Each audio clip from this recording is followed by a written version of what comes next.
الحمد لله رب العالمين، والصلاة والسلام على أشرف المرسلين وعلى آله وأصحابه أجمعين. أما بعد، أيها الإخوة الكرام، نلتقي وإياكم في هذه الليلة المباركة، وليلتنا هذه هي الليلة 13 أو 14 من شهر رجب لعام 40 و400 وألف للهجرة، الموافقة ل20 من شهر مارس لعام 19 و2000. نلتقي وإياكم كعادتنا لنقرأ سويا كتاب الإمام البخاري في الأدب، وانتهينا في الدرس السابق من قراءة الباب 35 و100 في حسن الخلق، وننتقل الليلة إلى الباب الذي بعده، وهو بعنوان سخاوة أو باب سخاوة النفس. والسخاوة بمعنى الجود والكرم والسخاء، وهو بذل الشيء من غير عوض، من غير عوض. وأورد المصنف رحمه الله تعالى في هذا الباب 5 أحاديث في بيان فضل الكرم والجود والسخاء والسخاوة. Mes très chers frères, nous nous réunissons comme chaque mercredi soir afin de lire et d'étudier ensemble le livre de l'imam al-Bukhari rahimahullah ta'ala dans le bon comportement. Et nous avons la semaine dernière achevé la lecture justement du chapitre relatif et consacré au bon comportement, et nous passons aujourd'hui au chapitre numéro 136 dans la générosité et la noblesse de l'âme et de l'esprit. Donc le mot en arabe c'est sakhawa, et as-sakhawa et as-sakha ont le même sens, ça veut dire la noblesse, la générosité, le fait de donner sans attendre quelque chose en échange, en retour. Dans ce chapitre-là, l'auteur rahimahullah ta'ala cite 5 traditions prophétiques qu'on va voir ensemble incha'Allah ta'ala. الحديث الأول من هذا الباب هو الحديث 76 و200. قال رحمه الله تعالى: حدثنا يحيى بن بكير قال حدثنا الليث عن ابن عجلان عن القعقاع عن أبي صالح عن أبي هريرة رضي الله عنه عن النبي صلى الله عليه وسلم قال: ليس الغنى عن كثرة العرض ولكن الغنى غنى النفس. ليس الغنى عن كثرة العرض. العرض بفتح الراء هو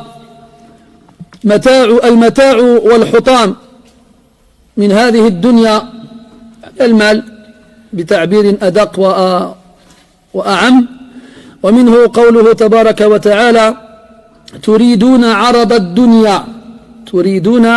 الدنيا أي متاع الدنيا وزينتها وحطامها وأموالها وما أشبه ذلك. فليس الغنى عن كثرة العرض. لئن سألت الناس كيف يرون الغني بينهم لأجمعوا على قولهم أن الغني عندهم من جمع المال بكثرة، هكذا سيعرفون على الغني. وهنا يأتي النبي صلى الله عليه وسلم ليخبرك أن ما تعارف عليه الناس قد يكون مخالفا لما جاء به الشرع، وهناك جملة من الأحاديث تدل على ذلك، والفقهاء يعبرون عن هذا بالحقائق. فالحقائق من حيث اللغة على 3 أقسام: الحقيقة الشرعية، والحقيقة العرفية، والحقيقة اللغوية. فالكلمة إذا جاءت في النصوص الشرعية لا بد أن نضعها في موضوعها اللائق بها. مثلا قال النبي صلى الله عليه وسلم: من المفلس فيكم؟ قالوا: المفلس فينا من لا درهم له ولا متاع. فقال عليه الصلاة والسلام: المفلس في أمتي من يأتي يوم القيامة بحسنات كجبال تهامة بيضا ولكن سب هذا وشتم هذا وضرب هذا وظلم هذا الحديث. ففي هذا الحديث دليل على أن الكلمة تحتمل أكثر من معنى عند الناس اتفقوا على حدها أو حده، ومعنى في الشرع. كذلك الصلاة، فالصلاة في اللسان العربي بمعنى الدعاء، وفي اصطلاح الشرع عبادة مفتتحة بالتكبير مختتمة بالتسليم. فإذا سمعت بالكلمة في الآيات والأحاديث وقد فهمتها أول ما فهمتها على الوجه اللغوي، فلا تجزم ولا تقطع بفهمك لهذه الكلمة قبل أن تعرض هذه الكلمة على المعنى الشرعي، وحينئذ يصح لك أن تقول قد فهمت. فهنا النبي صلى الله عليه وسلم يخبر أن الغنى ليس كما تعارف عليه الناس من كثرة العرض، من كثرة الأموال، من كثرة الأمتعة.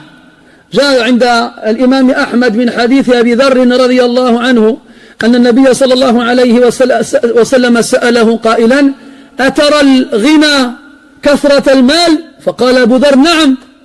وقال له النبي صلى الله عليه وسلم: أترى الفقر قلة المال؟ فقال أبو ذر رضي الله عنه: نعم. فقال النبي صلى الله عليه وسلم: الغنى غنى القلب، والفقر فقر القلب. هذا هو الغنى الحقيقي وإيش الفقر الحقيقي. على كل حال يقول هنا عليه الصلاة والسلام في تمام هذا الحديث: لكن الغنى غنى النفس. لكن الغنى غنى النفس.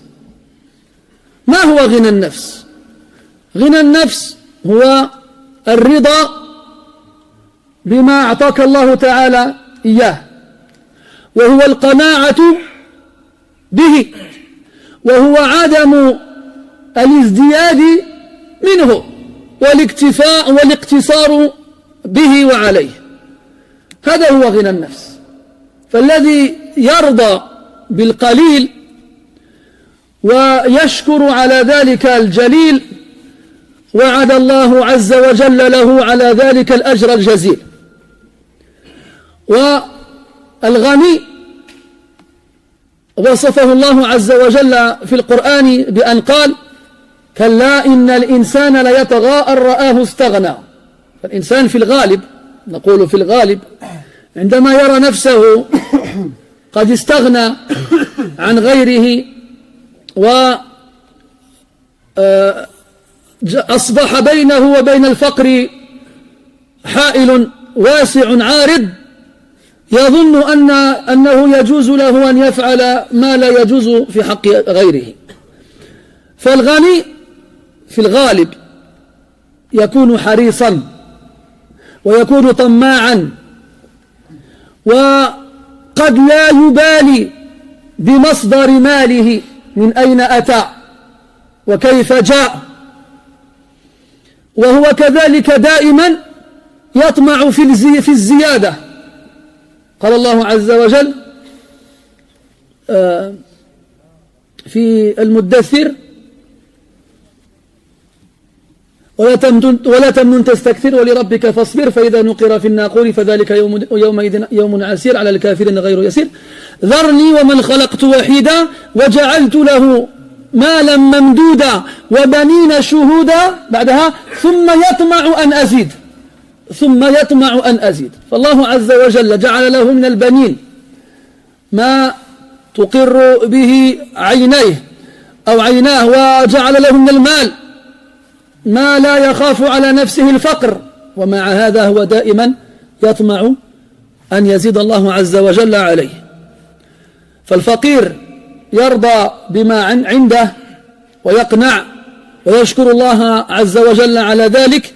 والغني يرى نفسه حقيرا، يرى نفسه صغيرا، وهو دائما يطمع في الازدياد. لذلك كان الغني عند الناس في أعينهم حقيرا صغيرا، لأنه حريص، والحريص هو فقر، والحرص هو فقر القلب. فلا حاجة في غنى المال مع فقر القلب، وغنى القلب وغنى النفس هو الأولى والمطلوب ولو خلت اليدان من مال. كما قال أحدهم: ولست أرى السعادة جمع مال ولكن السعيد هو التقي. ولست أرى السعادة جمع مال ولكن السعيد هو التقي. وقال آخر: النفس تجزع أن تكون فقيرة، والفقر خير من غنى يطغيها، وغنى النفوس هي الكفاف، فإن أبت فجميع ما في الأرض لا يكفيها. فالمرء وإن اجتمعت بين يديه الأموال الطائلة، إذا كان حريصا طماعا يخاف على نفسه الفقر مع أنه غني، لا يكتحل بنوم، دائما يخاف اللصوص وقطاع الطرق أن يثبوا عليه لينهبوا منه ماله. هو لا يعيش مرتاحا، بل هو دائما في قلق. وإن أجر الحراس ليقفوا أمام خزانه فهو دائما في قلق. أما الفقير فيرضى بما أعطاه الله تبارك وتعالى. وقد يتساءل المرء وهو قد أخبر قبل قليل أن هذا الباب اسمه عنوانه سخاوة النفس، فما علاقة هذا الحديث بالباب؟ ليس الغنى عن كثرة العرض، ولكن الغنى غنى النفس، لأن ما يمنع المرأة من السخاء والجود والكرم هو الحرص، وإن كان غنيا، لأن الحريص يخاف على نفسه الفقر. وكيف يشكر المرء ربه عز وجل على نعمه وهو دائما يخاف الفقر؟ فهذا لم يثق بالله عز وجل رزاقا. يقول الشافعي رحمه الله تعالى: ماذا يقول الشافعي رحمه الله تعالى؟ يقول: فكيف تخاف الفقر والله رازق، فقد رزق الطير والحوت في البحر، ومن ظن أن الرزق يأتي بقوة ما أكل العصفور شيئا مع النسر. عليك بتقوى الله إن كنت غافلا، يأتيك بالأرزاق من حيث لا تدري. وهذا في القرآن: ومن يتق الله يجعل له مخرجا ويرزقه من حيث لا يحتسب. فالله عز وجل تكفل برزق الخلائق أجمعين. قال الله عز وجل: وما من دابة في الأرض إلا على الله رزقها ويعلم مستقرها ومستودعها. وقال عز وجل: وكأي من دابة لا تحمل رزقها الله يرزقها وإياكم وهو السميع العليم.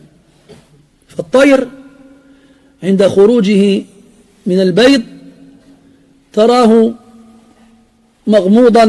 مغموض العينين، لا ريش له، لا قدرة له على الطيران، ولا قدرة له على الخروج من عشه، ولا قدرة له على أن يصيد ما يملأ به بطنه. هو عاجز كل العجز وضعيف تمام الضعف.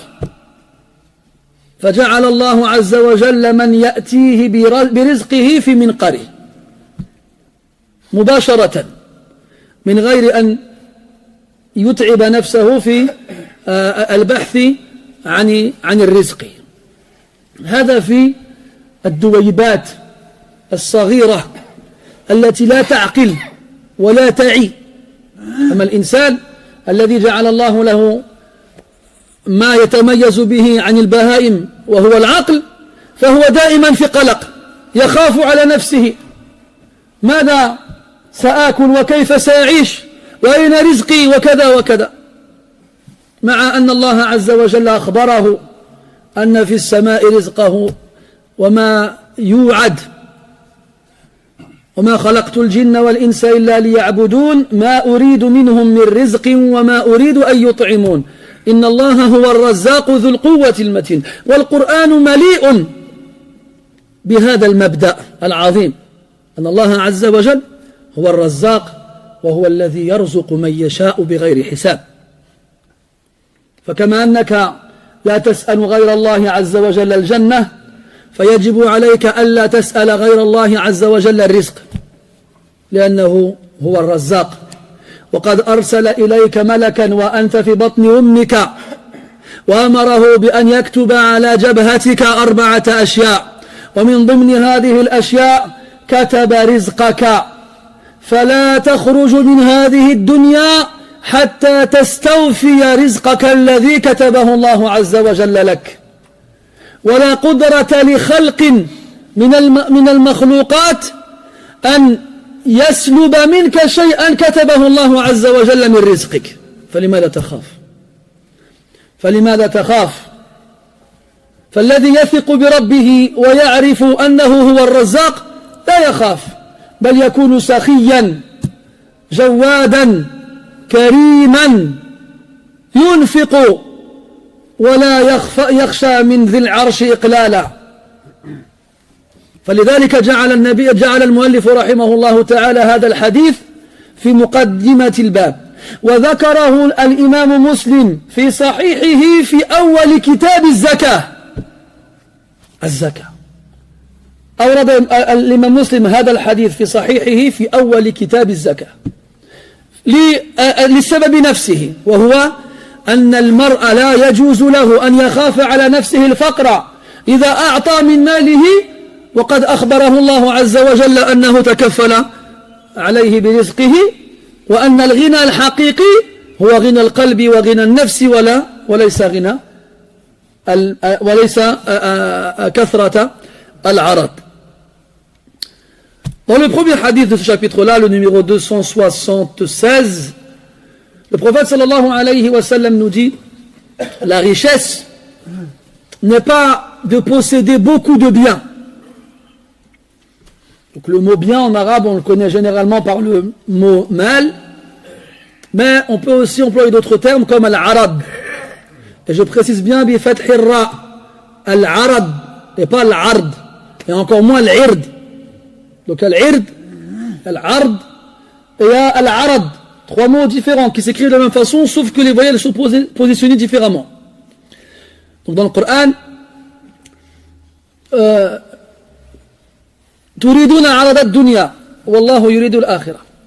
vous voulez les biens matériels de ce bas monde. Donc la richesse n'est pas d'amasser et de cumuler et de multiplier les biens matériels de ce bas monde. C'est pas ça la richesse. Et là, avant d'aller jusqu'à la fin du hadith, on se dit, mais c'est quoi alors la richesse alors? Parce que si on demande à n'importe quelle personne comment définit-elle la richesse, ben il te répondra, c'est quelqu'un qui a beaucoup d'argent. Et ça, c'est un moyen de savoir que dans les textes religieux, on emploie des fois des mots avec un sens différent que celui que les gens comprennent ou utilisent entre eux. Et dans les livres de fiqh, on a un chapitre qui s'appelle Al-Kalam. Al-Kalam chez les Usuliyin, c'est pas comme Al-Kalam chez Al-Nahwiyin. C'est 2 choses différentes. En fait, pourquoi est-ce qu'ils ont un chapitre qui a comme titre Al-Kalam chez les juristes? C'est pour qu'on sache justement comment comprendre les mots dans les textes religieux. Et les mots ont 3 réalités. Une réalité linguistique, c'est comme ça qu'elle est définie dans la langue. Et ça, pour savoir quelle est cette réalité, on doit retourner au dictionnaire. Une réalité traditionnelle, c'est le sens qu'on va donner au mot dans nos habitudes et nos traditions. Donc, comment les gens ils vont se servir du mot. Et enfin, une réalité religieuse, légale, législative. C'est le sens qu'Allah Azza wa Jal va donner au mot. Donc des fois le même mot va avoir un sens différent dans la langue arabe, dans la façon que les gens l'utilisent et dans notre religion.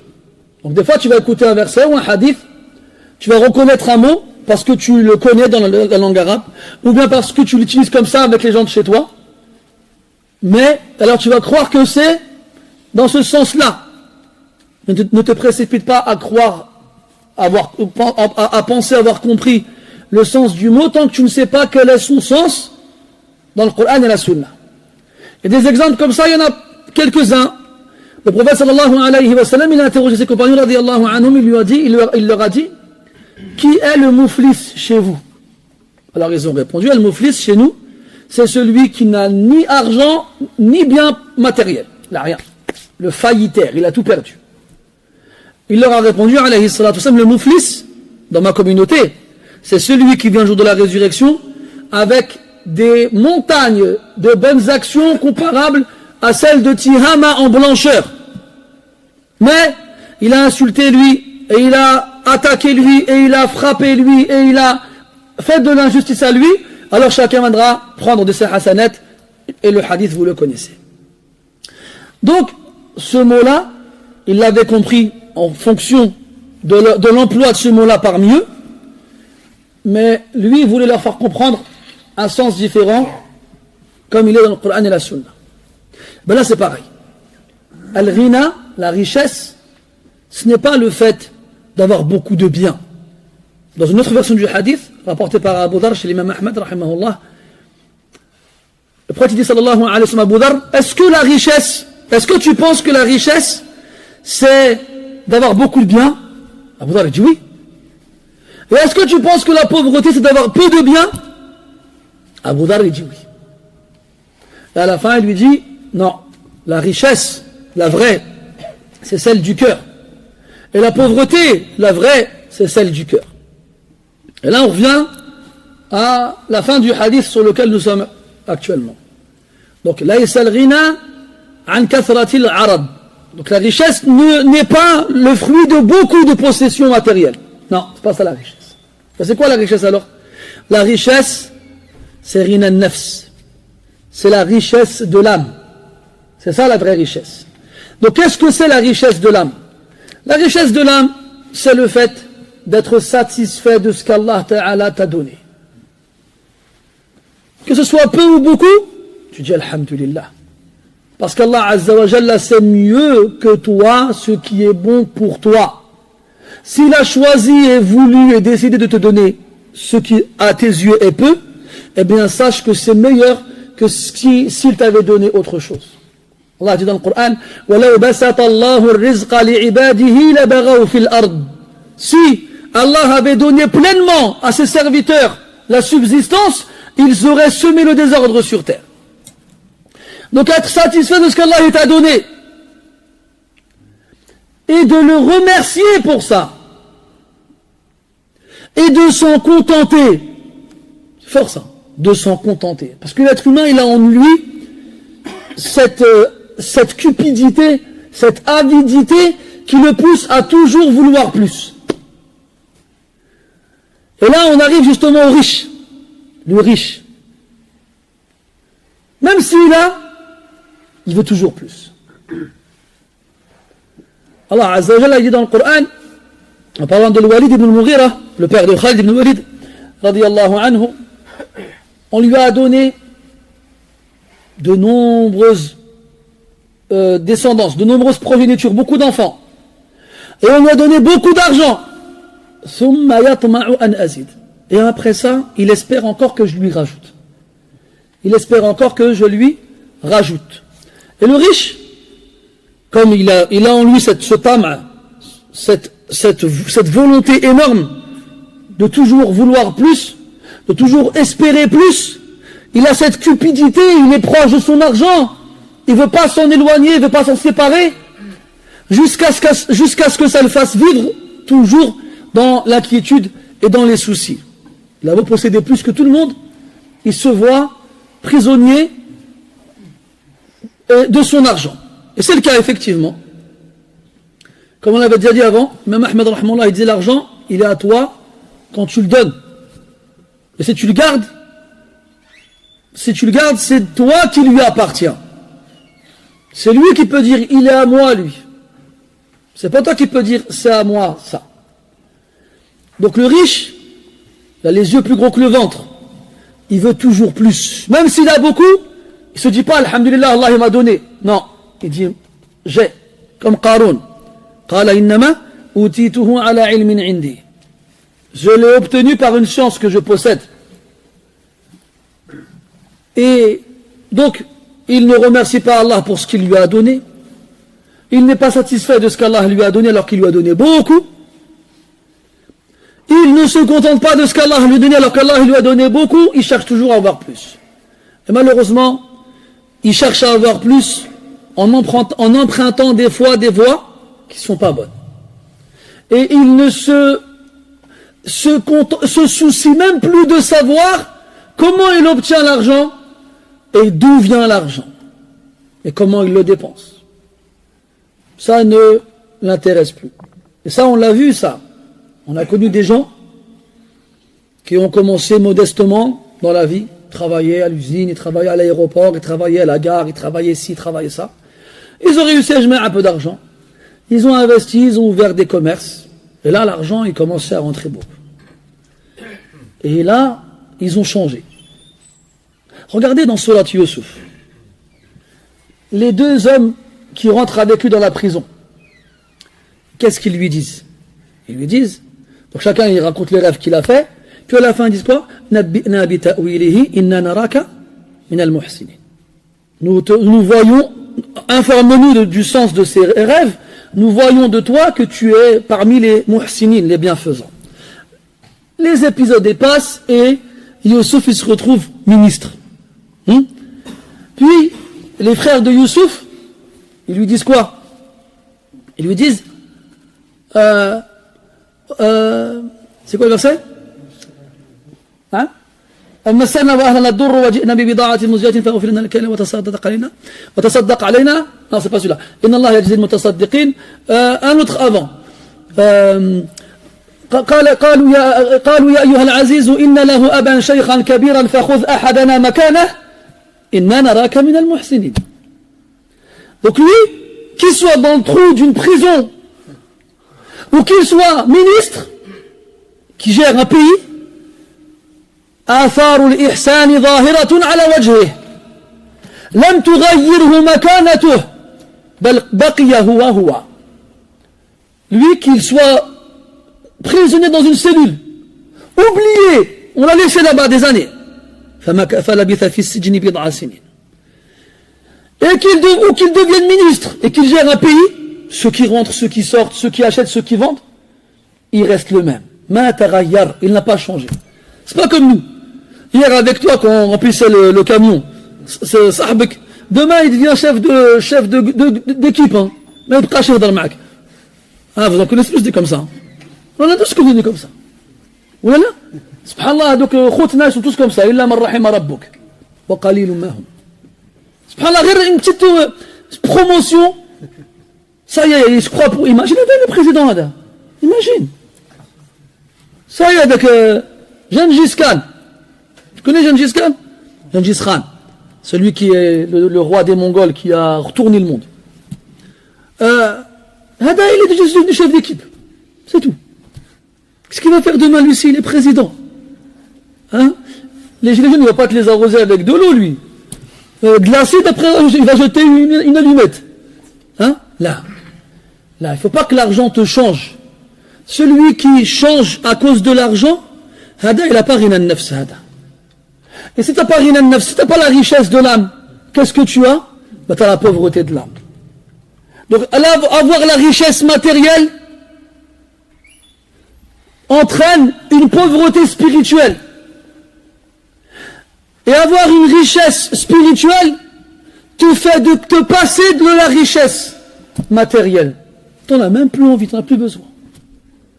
Al-hirs, c'est le fait de vouloir toujours plus. Et parmi les 3 péchés originels, Ibn al-Qayyim les évoque dans Al-Fawaid. Les 3 premiers péchés avec lesquels on a désobéi à Allah Azza wa Jal. C'est qui les connaît? Il me les donne. T'arrivez-vous? Hein? تفضل. L'orgueil. أيوة. الكبر. L'avarice? Là. Comment tu donnes l'arabe? Tu sais ou pas? Là, الحسد. Et le 3e? الحرص. كيفاش الغنى ده؟ الحرص. C'est les 3 premiers péchés avec lesquels on a désobéi à Allah Azza wa Jal.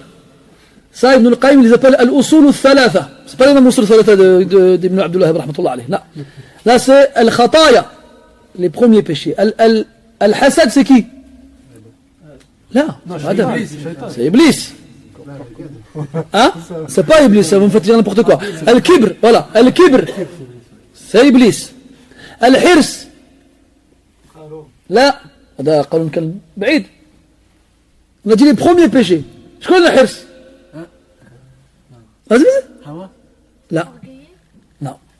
Il n'a pas dit vous savez, c'est bien. الحرص c'est Adam alayhi salam. C'est Adam. أخي, Allah lui a donné tout le paradis. ويا آدم اسكن أنت وزوجك الجنة فكلا من حيث شئتما. Mangez ce que vous voulez, où vous voulez.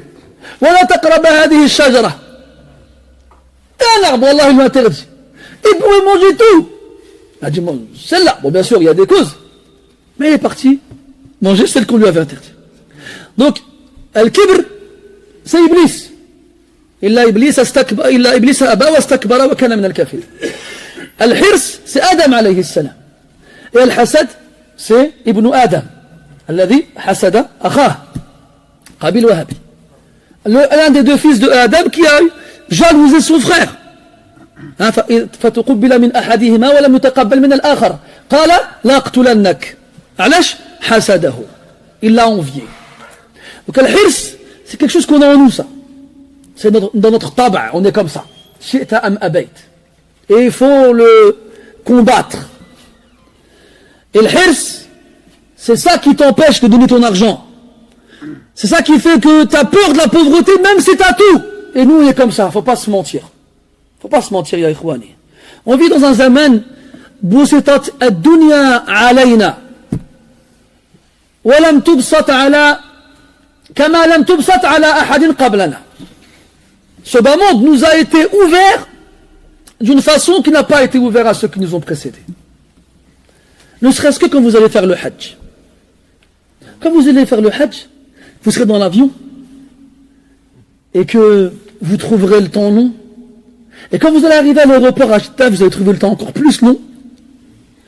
Puis allez, vous allez prendre le car pour aller à Mecca, vous allez trouver le temps long. Vous allez arriver à l'hôtel. Yallah, de Roissy à l'hôtel, allez, on va exagérer. 20 heures. Yallah, pour Mecca. Allez, تقريبا 5 heures de... On va dire, tu fais une escale à Istanbul, tu restes là-bas de 3 heures. Donc 5, on va dire 4 plus 3 heures, ça fait 7 heures. Après, 2 heures pour arriver à Jeddah de 3 heures. Et là, ça fait 10. Non, ça fait combien? Ça fait 7, 8. Après, tu comptes 3-4 heures à Jeddah tant que le car il arrive. Ça fait 10, 11. Après, tu comptes à peu près 2 heures pour arriver à Mecca. Ça fait 13, 14. Et là, on va arrondir à 20. Et les gens, ils en ont marre. C'est quoi ça? J'en ai marre. Ils doivent se chercher, jette par terre. Comment ça? Et puis, il a crié. Ya akhi, avant, les gens, ils mettaient 6 mois pour aller à Mecca. Les gens, pendant des siècles, ils partaient à pied. À dos d'âne, à dos de mule, à dos de cheval, à dos de chameau. Ils mettaient des mois pour arriver. Et ces mêmes personnes-là, vous êtes dua, comme toi tu fais dua. Enfin, si tu fais dua, Allah alam. C'est quand tu fais safar. اللهم أنت الصاحب في السفر والخليفة في الأهل والمال والولد غادي اللهم إني أسألك في السفر هذا البر والتقوى غادي اللهم إني أعوذ بك من وعثاء السفر وكآبة المنظر وسوء المنقلب غادي اللهم إني أعوذ بك من وعثاء السفر غادي واطوي عنا بعده اللهم هون علينا وعثاء السفر واطوي عنا بعده. الميكرو هذا يقلب عليا. Hein? Ajib, tu le mets à exceptionnel en vrai. tu demandes à Allah Azza wa Jal de te plier. Imagine-toi, il y en a qui sont venus avec la bête qu'ils vont sacrifier sur place. Ils vont même pas la monter. Bref, eux pendant des siècles, ils faisaient dua et ils arrivaient et disaient demandez à Allah de leur plier la distance du voyage. Même s'ils faisaient des voyages pendant plusieurs mois, j'en suis sûr. Bon après, je pense pas qu'il en reste des gens comme ça aujourd'hui, qui ont fait le hajj de cette façon-là. Mais on leur demande, ils vont dire quoi? Wallahi kunna najidu anna al-masafata ka'annaha tuwiyat. Si tu pouvais leur demander, ils t'auraient dit, voilà, c'est passé, comme on dit aujourd'hui, crème. Lyon, 20h, c'est quoi ça? Billah, l'avion, ils nous ont donné du poisson, il était même pas frais. En plus de ça, l'hôtesse de l'air, elle m'a pas donné du café, elle m'a donné du jus de pomme. En plus, on est arrivé là-bas, on a entendu. Ouais, Sahbi, t'as fait 20 heures. 20 heures comparé à 3 mois. Tu te rends compte là, la différence ou pas? Après, t'arrives à Mecca, t'es dans un hôtel, un deck, je sais pas combien d'étoiles, avec petit déjeuner à volonté. Avec la climatisation de ta chambre, un petit frigo, une télé. Ah, je bouge le hal. Non. Il y a 5 lits, vous avez dit 4. Moi j'ai fait Motawif, j'en ai vu des vertes et des pas mûres. Là j'ai arrêté, je préfère arrêter plutôt que les nas yad'ou alina, c'est pas la peine. Je suis le hajjoum, les nas yad'ou alina, c'est pas la peine. Ala kulli hal, shahid c'est que, regarde tout ça. Et après les gens arrivent à Mecca avant. Ils dormaient à la belle étoile. Ils plantaient des tentes. Il n'y a pas de clim. Il n'y a pas un restaurant tous les 5 mètres.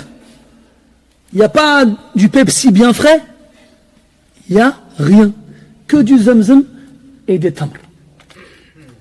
C'était ça le hajj avant. Nous aujourd'hui, Allah al-Musta'an, plus on nous donne, plus on veut. Al-Hirs. Ce Hirs. ثم يطمع أن أزيد. Et Allah Azza wa Jal t'a donné un moyen simple d'avoir toujours plus. C'est d'être shakir. La in shakartum la azidannakum. Mais non. Nous on veut toujours plus. Et le pire, c'est qu'on oublie que c'est Allah qui donne. On oublie que les trésors de l'univers, ils sont dans les mains d'Allah Azza wa Jal. Il donne ce qu'il veut à qui il veut. Et Allah Azza wa Jal, là, il a écrit, il a envoyé un ange dans le ventre de ta mère quand tu n'étais encore qu'un fœtus de quelques jours pour écrire 4 informations sur ton front, et parmi elles, quelle va être ta subsistance ici-bas. Et jamais aucune créature ne sortira de ce bas monde avant d'avoir complètement la subsistance qui lui a été écrite. Jamais quelqu'un y sortira et dira moi j'ai pas eu toute la subsistance qui m'a été écrite. Abadan. Allah tabaraka wa ta'ala t'a dit quoi? Ne te tracasse pas pour le risque, c'est moi je te le ramène. C'est moi je te le ramène. Toi je t'ai créé pour m'adorer, adore-moi. Le risque c'est moi je m'en occupe. C'est ça qu'Allah t'a dit dans le Coran. Mais non, toujours à chercher plus, toujours à vouloir plus, pour à la fin oublier que c'est Allah qui t'a donné. C'est pour ça que le riche, en vrai il est pauvre.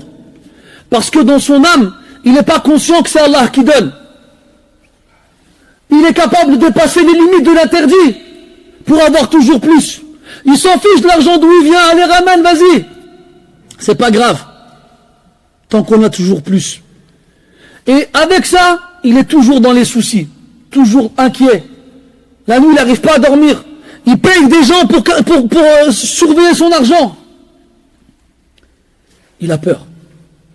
Et c'est pour ça que l'auteur il a cité ce hadith en premier dans le chapitre de la générosité. C'est quoi le rapport entre le fait de donner sans chercher à avoir quelque chose en échange et ce hadith là?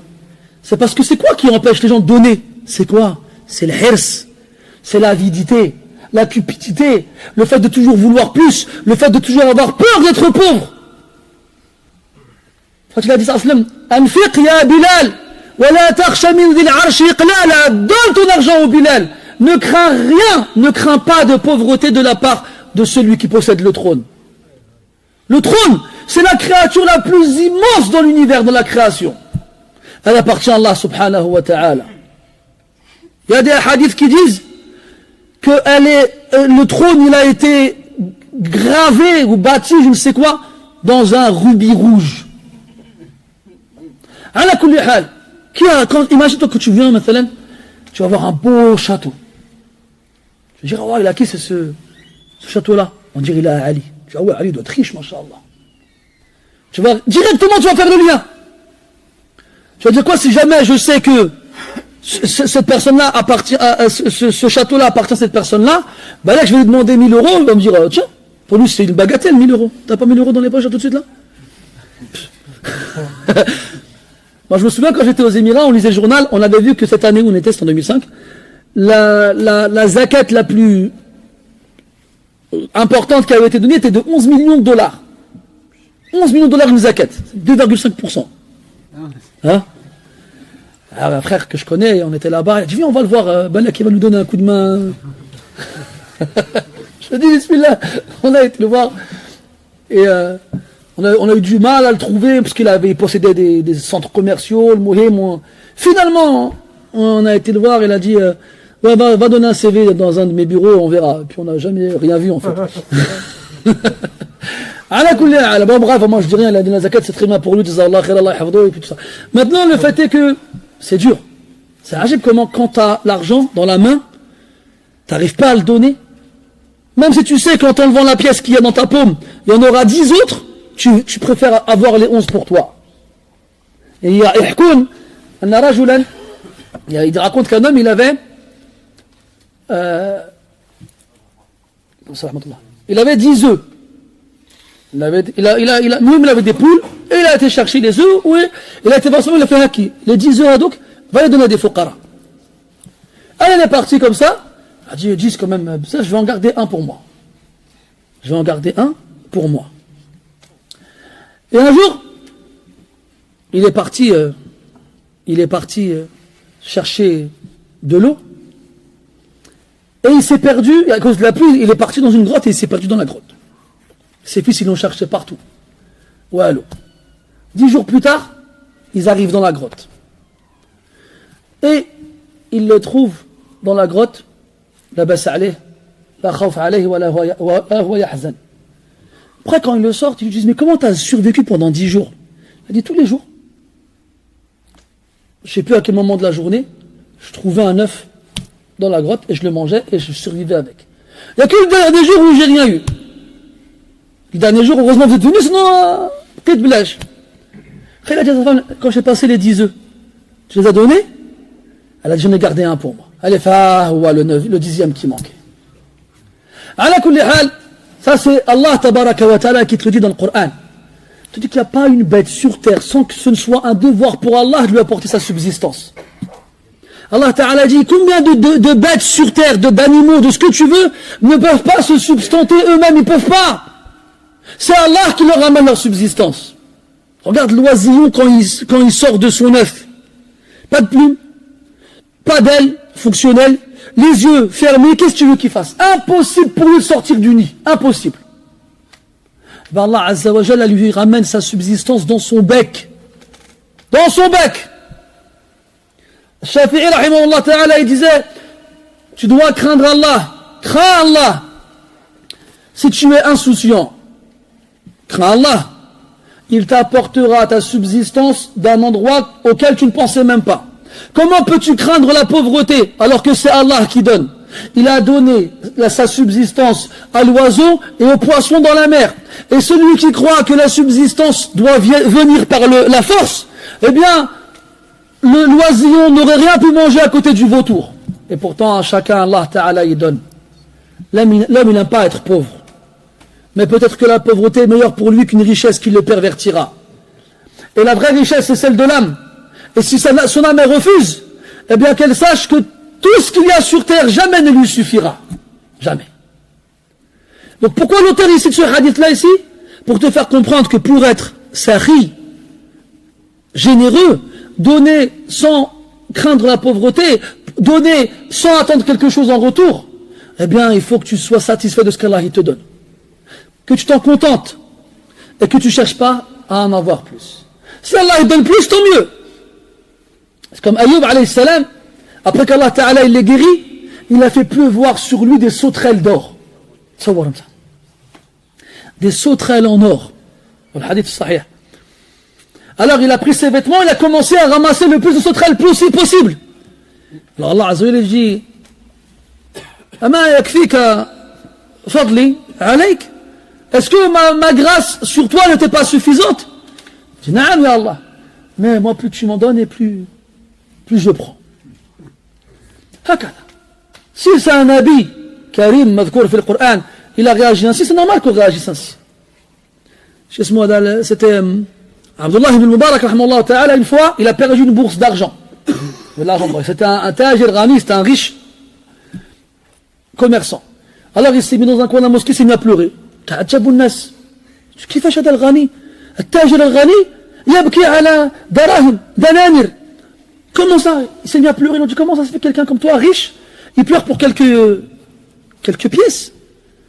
Il a dit هذا المال أستعين به على طاعة الله وأنفقه في سبيل مرضاة الله وبه أستغني به عن الناس فكيف لا أبكي على فقده.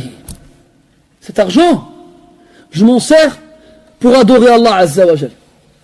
Cet argent, je m'en sers pour le dépenser dans le sentier d'Allah Azza wa Jal. Cet argent, je m'en sers pour ne pas avoir besoin des autres. Comment ne pas pleurer quand je le perds?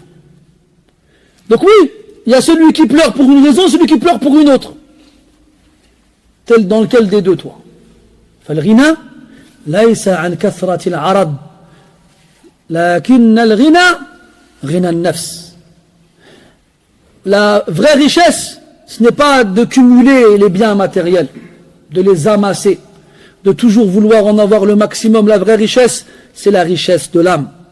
L'imam Muslim, rahimahullah ta'ala, il a cité ce hadith-là en premier dans son sahih, dans Kitab Zakah, dans le chapitre relatif à l'aumône obligatoire. Pour te faire comprendre quoi? Qu'est-ce qui empêche les gens de donner? C'est le hirs. Et le hirs, faqrun nafs. C'est la cupidité, l'avidité. Et la cupidité, l'avidité, c'est ça la vraie pauvreté. La pauvreté de l'âme. قال رحمه الله تعالى حدثنا سليمان ابن حرب قال حدثنا حماد بن زيد وسليمان بن المغيرة عن ثابت عن أنس رضي الله عنه قال خدمت النبي صلى الله عليه وسلم 10 سنين فما قال لي أف قط وما قال لي لشيء لم أفعله ألا كنت فعلته ولا لشيء فعلته لما فعلته. هذا الحديث مر معنا في درس الشمائل وهو منقبة من مناقب أنس رضي الله عنه حيث خدم النبي صلى الله عليه وسلم 10 سنين فلم يقل له النبي صلى الله عليه وسلم قط أي أبدا أف. وأف كلمة يستخدمها العرب للدلالة على الاستحقار والاستثقال، وهي في الأصل الوسخ الذي يكون في الأظافر. الأف والأفف هو الوسخ الذي يكون في الأظافر، وهو كلمة ذم.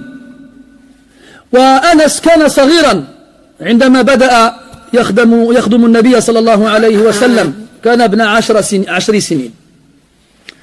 فيتوقع من الصغير أن يقع في الخطأ وألا يقوم بما كلف به القيام المنتظر منه، وربما يأتيه على خلاف وجهه. فالنبي صلى الله عليه وسلم مع ذلك لم يقل له قط أبدا أف، مما يدل على التسخط، بل كان يرضى بما قدر الله عز وجل. وقال العلماء هذا فيما يخص خدمة النبي صلى الله عليه وسلم. أما في باب العبادات فللنبي صلى الله عليه وسلم أن يعاتب من يشاء في تقصيره في حقها، لكن النبي صلى الله عليه وسلم لم يكن ينظر إلى تقصير أنس في خدمته عليه الصلاة والسلام، بل كان يعفو عنه. وهذا هو محل الشاهد من ذكر المؤلف رحمه الله تعالى هذا الحديث في هذا الباب، لأن النبي صلى الله عليه وسلم كان يعفو ويصفح ويغفر والعفو والصفح والمغفرة من أنفس أنواع السخاء أن يجود المرء بحقه فحق المرء لا يعادله ثمن لا يعدله شيء فأن يعفو المرء عن حقه هذا من أعظم أنواع السخاء والجود والبذل لذلك أورد المصنف رحمه الله تعالى هذا الحديث في هذا الباب. Après on a un hadith qu'on a déjà vu auparavant dans le dars du dimanche. Anas radiallahu anhu il dit au prophète, il dit j'ai été au service du prophète alayhi salatu wassalam pendant 10 ans. Jamais une seule fois il m'a dit ouf. Ouf, les Arabes c'est un mot qu'ils emploient pour exprimer la lassitude et le dénigrement qu'ils ont d'une personne quand ils le trouvent lourd parce qu'il ne fait pas les choses correctement. Fait comme ça, s'il le fait, il le fait mal, ou bien il le fait pas. Et à la fin, t'en as marre, tu dis, il comprend rien celui-là. Ouf, ça suffit. Fille, on a marre. Dans ce sens-là. Jamais le prophète, il lui a dit ça, sallallahu alayhi wa sallam. Si jamais il ne faisait pas une chose qu'on lui avait demandé de faire, le prophète, il ne disait pas, pourquoi tu l'as pas fait? Et si jamais il ne la faisait pas, il la faisait, alors qu'il ne devait pas la faire, il lui a jamais dit pourquoi tu l'as fait. Il disait, qaddar Allah ma sha'a fa'al. Allah, il l'a décrété, alors il fait ce qu'il veut. Et il se contentait de ce qui avait été écrit par Allah subhanahu wa ta'ala. Al-Shahid, dans ce hadith-là, on a la preuve des vertus et des mérites de Anas parmi les nombreux mérites qu'il peut avoir. C'est que pendant 10 ans, le prophète n'a jamais fait de reproche. Sallallahu alayhi wa sallam. Et pendant 10 ans, il est au service du prophète alayhi salatu wa sallam. Et aussi, le mot ouf, ça vient d'un mot qu'on emploie pour désigner la saleté qu'il y a dans l'ongle. Ça arrive des fois, tu te grattes, tu frottes par terre, tu es le mouhim, et tu as les ongles d'une couleur des fois assez étrange. Ce qui indique la saleté. Cette saleté-là, on l'appelle al-afaf. Et le ouf, il vient de là. En gros, tu es tellement insignifiant que tu es pour moi comparable à la saleté qui se coince entre la peau et l'ongle.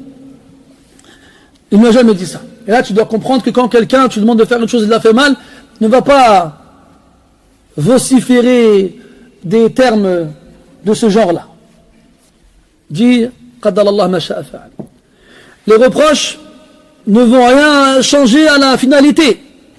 La chose, si elle a été mal faite, reprocher ne va pas la changer. Et si elle n'a pas été faite, reprocher ne va pas changer. Et il vaut mieux dire qaddarallahu ma sha'a fa'al. Et aussi, ce hadith il nous montre à quel point le prophète faisait preuve de patience envers les enfants.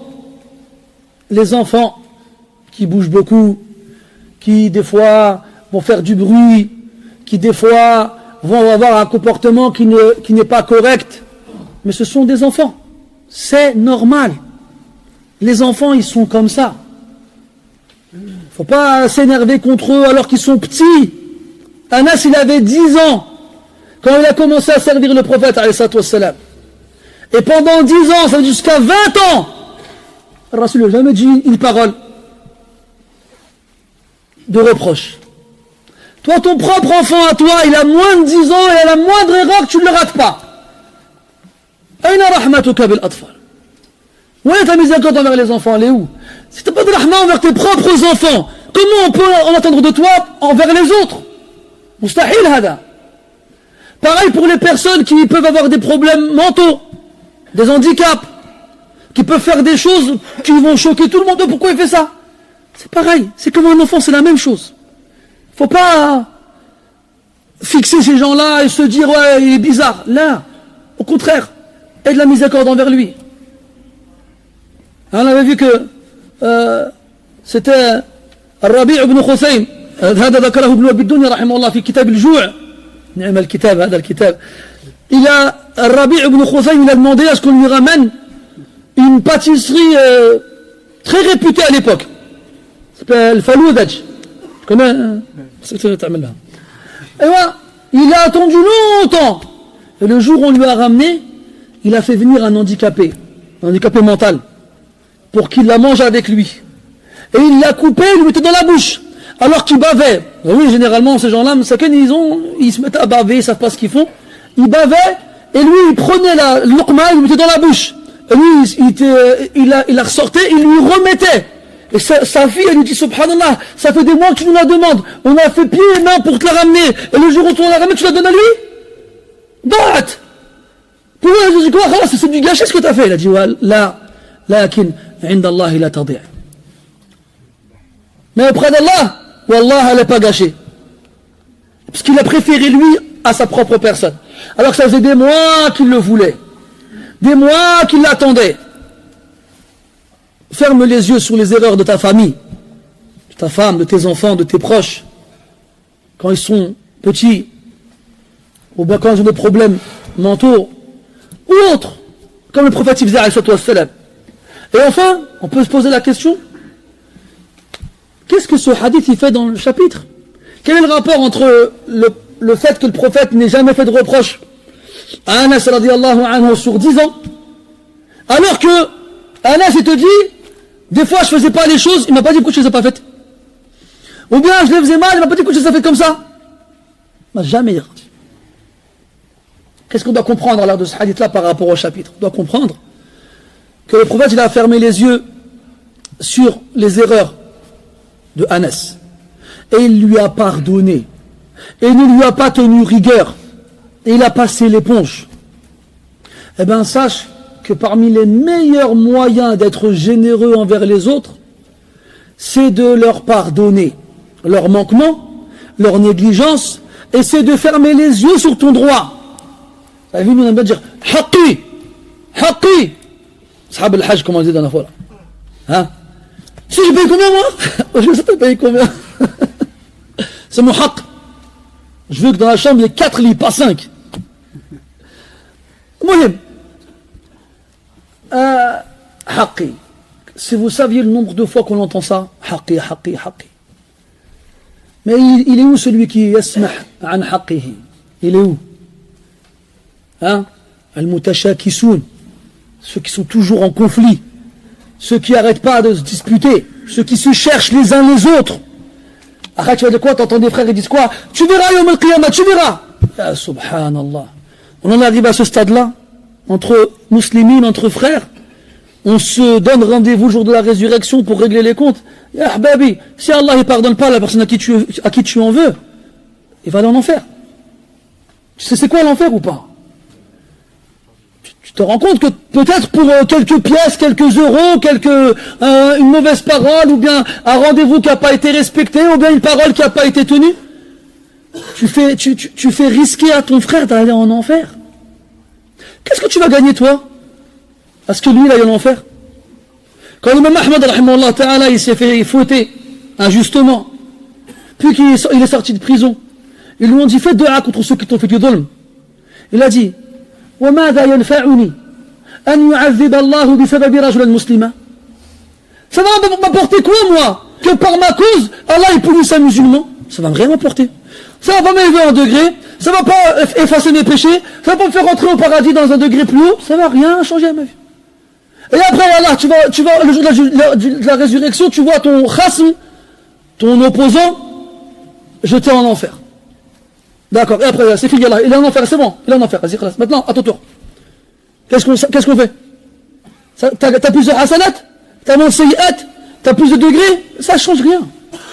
Ça ne va te servir à rien. Par contre, lui pardonner, ça va te servir. Et plus le mal qui t'est fait, il est grand, plus la récompense que tu vas obtenir par le pardon sera immense. Enfin, c'est pour ça que offrir son pardon, c'est la meilleure des choses qu'on puisse offrir. Et ça, même le pauvre, il peut le donner. Personne ne peut dire, moi, j'ai pas. On peut dire à quelqu'un, donne-moi, il va dire, j'ai pas d'argent. Donne-moi un vêtement, j'ai que celui-là. Donne-moi des chaussures, j'ai que celles que j'ai au pied. Il peut te dire, j'ai pas. Ah, moi, dit, pardonne-moi, il ne veut pas dire, j'ai pas. Il ne peut pas te dire, j'ai pas. Il a, c'est obligé. Rire, il veut la sortir, ou il ne veut pas la sortir. فنسأل الله تبارك وتعالى أن يعيننا على أنفسنا وأن يغلبنا عليها وأن يجعلنا ممن يعفو ويصفح ويغفر، وأن يجعلنا من الجوادين الكرماء الأسخياء الأتقياء، إنه ولي ذلك والقادر عليه. سبحانك اللهم وبحمدك أشهد أن لا إله إلا أنت، نستغفرك ونتوب إليك، وصلى الله على نبينا محمد وعلى آله وأصحابه أجمعين، والحمد لله رب العالمين، وبارك الله فيكم.